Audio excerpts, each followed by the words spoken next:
"Come in," Ed Piazza said in response to a knock on his office door. His secretary stuck her head into the room. "Leopold Cavriani is here, Mr. President," she said. "Send him in, please." Ed pushed aside the papers he'd been looking at, opened one of the desk drawers and pulled out a file folder.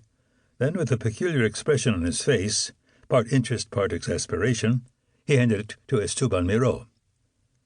The new chief of intelligence for the president of the state of Thuringia Franconia half rose from his chair across the desk to accept the folder.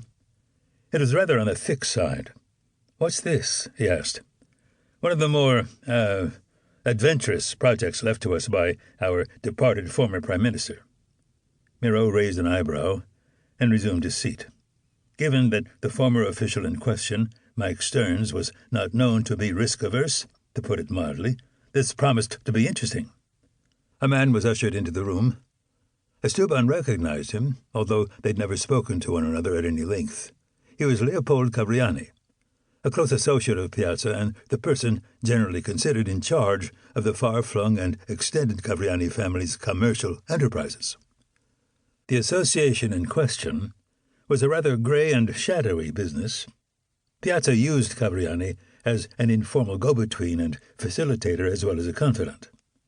The president waited until Cavriani had taken a seat before proceeding. "You can find all the details in the folder, Esteban. For the moment, let me summarize the matter." He leaned back in his chair. "A little over a year ago, we were approached by a Dutchman named Jan van der Glinde." Miró cocked his side slightly. "We, meaning?" "Not me initially. I only found out about this when Mike Stearns handed the matter over to me, along with—" again his expression indicated interest and, this time, more than a little exasperation— "about 8 jillion others." Miró nodded his understanding. The United States of Europe had a parliamentary system.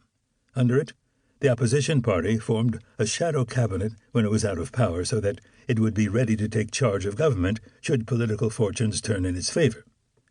In this instance, though, there was a peculiar twist.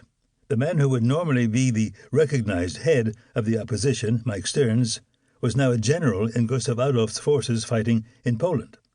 Given that it was impractical for him to play any direct role in the affairs of the 4th of July party, leadership of the opposition had fallen partly to Stearns's wife, Rebecca, and partly to Ed Piazza.